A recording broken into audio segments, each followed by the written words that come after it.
It is the Sports Fix here on Flow FM, and plenty of football and netball played across last weekend around the River Murray football and netball competitions. Let's talk now to Big Bruce to talk River Murray football. G'day, Brucey. How are you?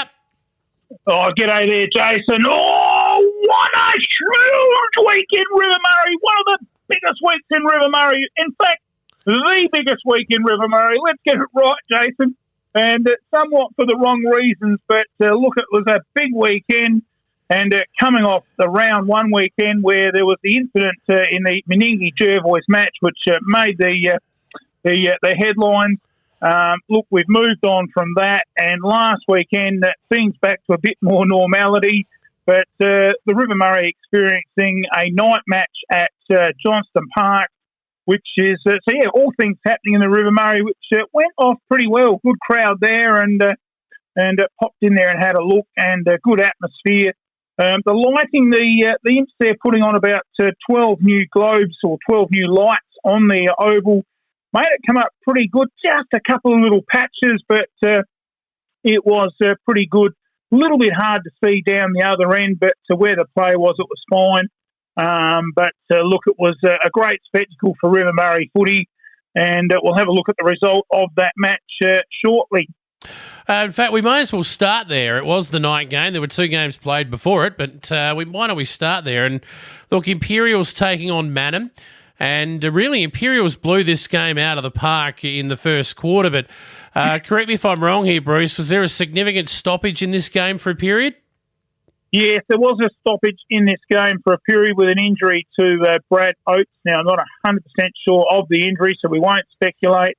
But look, we wish him all the best in his recovery, which cost, I think the stoppage was around about 25 minutes, say around about that, from what I could gather. But look, wishing him all the best. But look, Imperials had most of their way in the first quarter, where they led 5-4 to a goal. Then at half-time, Meningie had come back somewhat, 6-6 to 4 goals. Kicking straight kept them in the match. Three-quarter time, it was 8-7 to 6 goals. And they just were chasing all the time, Meningie, and didn't have enough gas in the tank in the end of the day. For the last quarter, each side playing out a one-goal quarter, 9-7 to 7-3, and a victory to Imperials in the night match. Best players they named for them were Harley Montgomery, Sam DeMichelle and Aidan Morrell, whilst for Meningie they named, well, he's just the tree stump. He's a rock of Gibraltar back there in the back lines, Michael O'Malley, and he was outstanding what I've seen, just taking mark after mark in the back lines, Dylan Ribbons and their new ruckman, Matthew Wiestra. Goal kickers for the Imperial side, well, there wasn't a lot of goals kicked in the match, but Johnny Boris, again, dominating up forward with 3. There was 2 goals to Lucas Young and singles to Morrell, Atwell Podersky, Girdham and Sam DeMichelle. So for Meningie, goals a little bit harder to find with their forward, Jake Keller. Just couldn't put a few more on the board. He got 2, and singles to Quaney, Vivian, and of course Max Borman and Zach Ballard, with Wiestra also chipping in with a goal. But, good win to Imperials in the night match, and they're going to play another one of those coming up in the next couple of weeks. The Blues got the points. They did. Good to see the yellow footies in use in River Murray. We'll move on to, I guess a game that was... a bit of a flogging. We've been waiting to see what Tailem Bend would be able to produce. They had their first game of the season against Maipolonga, and wow, they were way too good, Tailem Bend here. 21-14 to Maipo 10-4. So a big win to start the season for Tailem Bend. Certainly was, and look, they've been the talking point, and I'm starting to feel a little bit more confident with that tip now, Jason, of having them on top of the table. So a lot more confident now, but look, a lot would depend on the availability of young Lachlan Thomas, who debuted, of course, down at Sturt, having a run down there in the under-18s, and he smashed 8 goals in a really show, just an absolute Thomas show. Connor Smelt kicked 4 to each to Starkey, Fisher and Jones with the multiples. They named as their best players, Tailem Bend. Lachlan Thomas, of course, with 8. Pretty hard to leave him out of that spot. Ben Rossi and their new import in Joseph Rack. And he is going to be a real good big-time player for the Eagles. While for my Palonga, they named as their best Jack Klasky, Clark Stegmeyer and Jack Wilkins. Sammy Edit kicked 3, and he is a shining light up forward in his first couple of games. Giles and Norris, a couple each in the multiples. But, at the end of the day, the Taylor Bend, they really gave my Palonga a fair old stitch-up and sit right up on top of the table. They most certainly did. So, good start for the Eagles. The other match was, of course, Meningie taking on Ramblers. Now, this was, a bit of a surprise in terms of the margin in the end. Ramblers getting the job done and having a win here over the Bears. They had a good win in round 1, but my understanding is there was a bit of COVID affecting both of these clubs, but one in particular.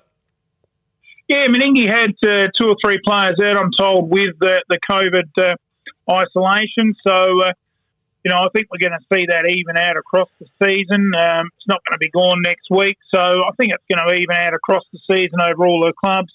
But it wasn't a bad performance by Meningie nevertheless. Ramblers 12-11 to 7-7. Best players for the winners, Ramblers, it was Alfie Golan, who's been around the traps for a little while and just a real good little in and under player.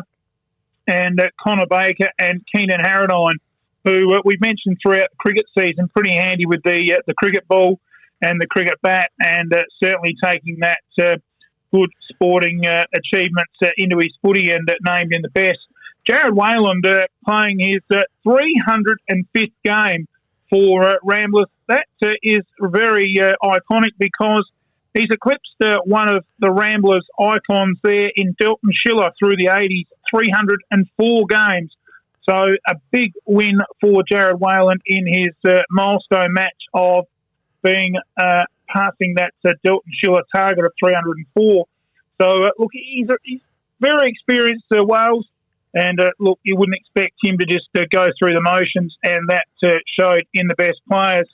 Goal kickers for Ramblers, Baker kicked 5 to be a big focal point up forward. Harradine and Max Machete, who's the son of the great Mark Machete, just coming through the ranks nicely, is the young lad.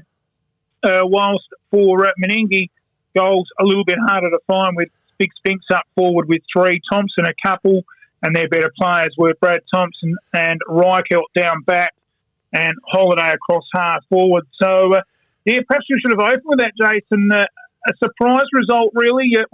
I've got Ramblers penned in at the bottom of the table, so that's a handy win. And you've got to, you're only as good as your last match. And, they take a lot of confidence into this week.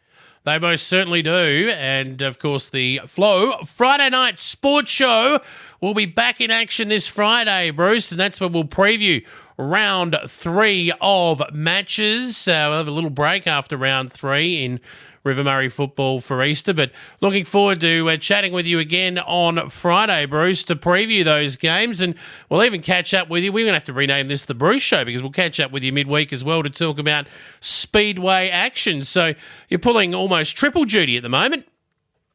Yeah, we are. We'll just have a look at the goal kickers at this stage of the game with 2 rounds played.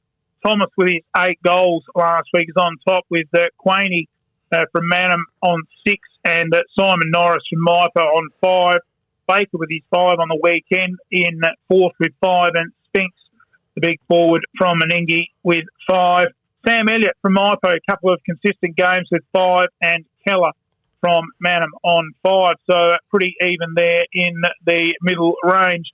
Let's have a bit of a look before we go, mate, at the Flow FM player of the season, the footballer of the year. And the votes from the weekend has the leaderboard sitting at this stage. Every vote has gone to a different player, which is quite unusual. No one's doubled up on votes yet. But we have 3 votes shared apiece between Lawson from Meningie, Wiesta from Manham, Golan from Ramblers, Thomas from Taylor Ben with his 8 goals on Saturday, got my 3 votes, and Montgomery from Imperials. So that's the Flow Footballer of the Year. We'll watch that progress right throughout the season, Jay. Good on you, Bruce. Great chatting as always, mate. Look forward to catching up with you again later in the week. Certainly will. We'll see you then.